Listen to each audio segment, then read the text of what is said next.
पहाट येळेला प्रतिकोड झोपेला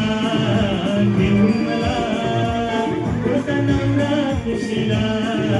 घेऊन गेला होता नवरा खुशीला घेऊन गेला होता नवरा खुशीला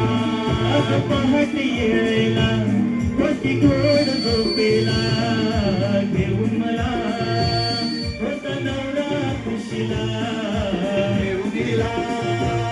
होता नवरा खुशीला